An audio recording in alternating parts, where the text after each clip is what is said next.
ago, or even 20 years ago, or even 10 years ago. Of course, things are evolving. Those examples I showed you were 100-kilo spacecrafts taking roughly 20, 30-meter resolution images. Nowadays, we are starting to get spacecraft in a few kilos taking 2 meters, 3 meters. You are starting to have spacecraft in the 100 kilo that are now doing submetric imaging. We are doing some of those. The image on the background is a nice image, but it's a 2.5 meter resolution image. And it was taken with a satellite that was built about 10 years ago, designed 10 years ago. So nowadays, technology is moving much, much faster. And because satellites are getting smaller, and actually they are getting cheaper, because there is so many of them being produced, what is happening right now is that constellations are going from having 5, 6 satellites like we were doing 5, 10 years ago, and we are now talking for Earth observation in the tens, even hundreds in some cases. For communications, people are talking about hundreds, if not thousands. It's pretty ambitious, but it's going to create these problems. And it's going to create a huge issue, and I think that's where the ITU will come in and be very, we will all have to think about what we are going to do with small satellites, because when we start looking at what is coming in terms of requirements, it's quite scary, but it's challenging also. You've got small spacecraft and big spacecraft. And as I mentioned before, I think, or as I was going to mention, it's much more about the mindset. It's not so much about the size sometimes. You do a spacecraft for the size of the instrument you need to fly. It's how you do it. And that is probably, to me, what defines what a small spacecraft is. If you actually do it with a very objective, with a very well-defined objective of being efficient, and very much you just service your payload and service your main requirement, then you are using the small sat mindset.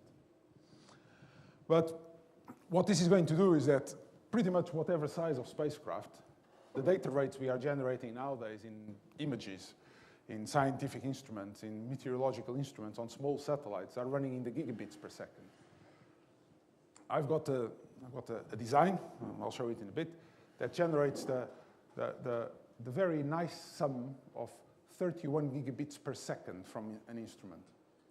So what this is saying is that we are going to need to start finding solutions to get this data down. But not just that. If we have hundreds, thousands of spacecraft, we are going to have a challenge on how to control them. And we are going to be using not just communications, TT&C communications, downlinks. We are going to have inter-satellite links. We are going to have radars and all sorts of instruments that use the radio spectrum operating in this area. So there is a challenge. But like I said before, as a community, we like challenges. We don't see challenges as obstacles. It's just something that we have to go through. And we have succeeded in the past, and will continue to succeed. So just to give you a final thought. It will be challenging, but it will be worthwhile. So I think it is something that if we can all work together in the next 10, 20 years, I think we'll be able to actually overcome that.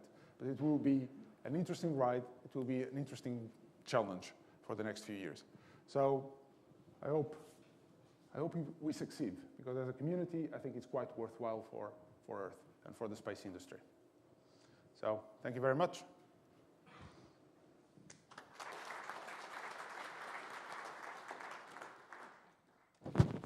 Thank you, Luis. Great presentation, and I hope you are all motivated now to do even more, that you can also be like Luis' team with your CubeSats, and in particular the university teams. You see the direction how you can go in the future to create larger space teams on the universities and continue. Thank you, Luis. Thank you. The next speaker is Vladimir AGAPOV.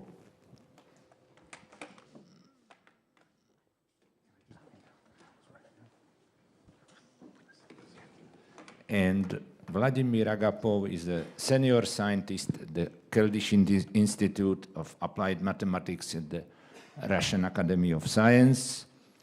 He is the lead developer in the mathematics software tool supporting the effective collection and processing of data from HEO, GEO, and whatever objects flying in the space. He is one of the leading experts in the space debris, member of various committees, including regular participants on the UN COPUS, on the technical subcommittee of the COPUS. And certainly, Vladimir, I know him for several years, an excellent engineer with diploma honors in the flight dynamics and flight control of spacecraft and rockets from the Moscow State University. Vladimir, microphone is yours.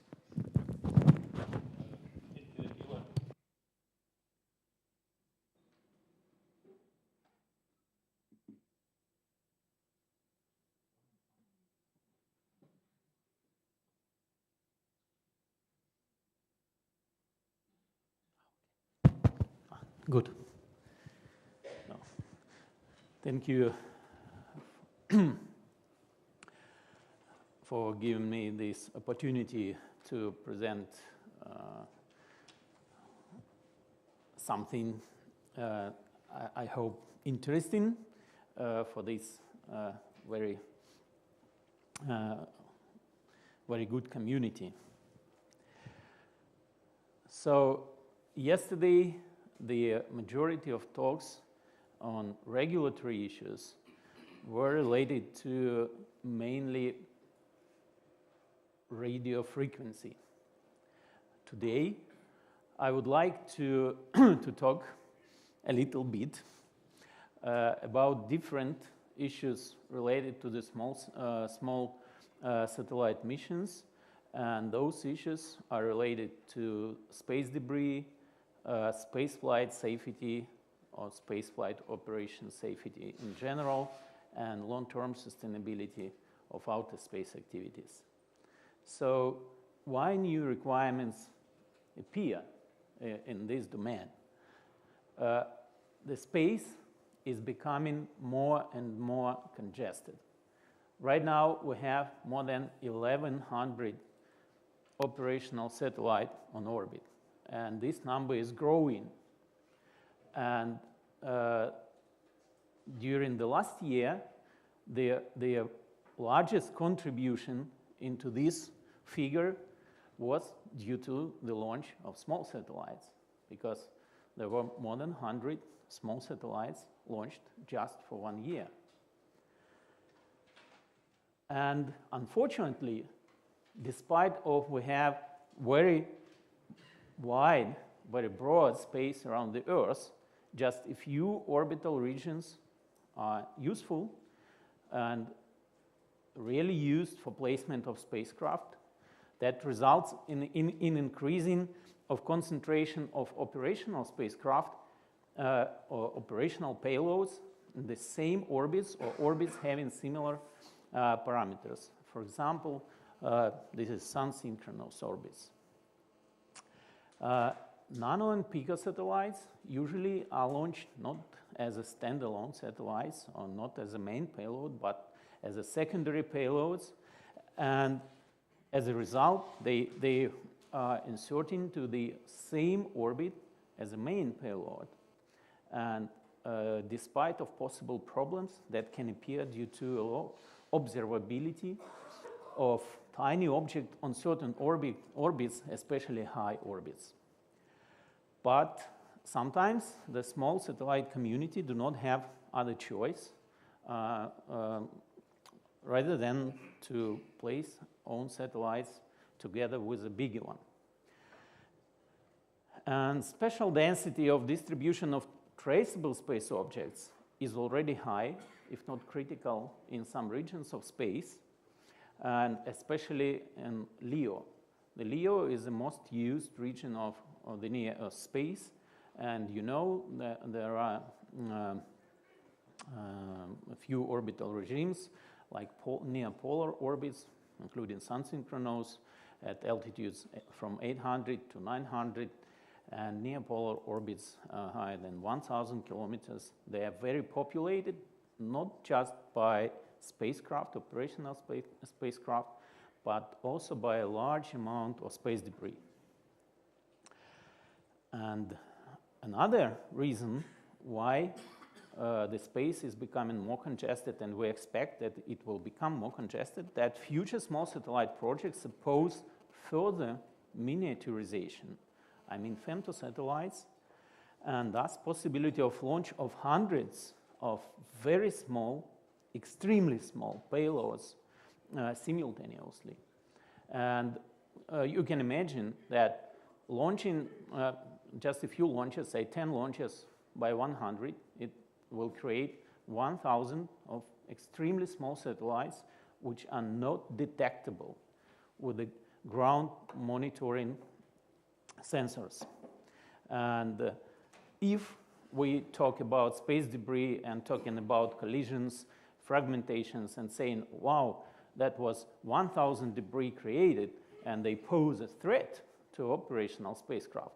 But what's the difference if we will have 1,000 operational non-debris and posing the same threat? And the final point, that is development of a variety of small payload nanosatellite launch vehicle technologies begun, and further increase of a number of orbiting small satellites is expected. So we need joint efforts in order to minimize risks and increase on-orbit operation safety, while not posing any threat to the small satellite business in general. So what to do? First of all, more than 10 years ago, more than 2 decades ago, international community started to think about this space debris problem. And after long discussions, in 2007, the Scientific and Technical Subcommittee of COPIOS, and then COPIOS, adopted space debris mitigation guidelines. They are applicable to every and each satellite. There are no words about large satellites, small satellites. They are applicable to all satellites. So the 3 of these guidelines are the most applicable to them, to the small satellites. That's the guideline 3, limit the probability of accidental collisions. Guideline 6 and 7 limit the long-term presence of spacecraft and launch vehicle correspondingly in LEO and GEO. And most strong requirement you can find in the IDC space debris mitigation guidelines, also adopted in 2007, and this is well-known, so-called 25 years requirement.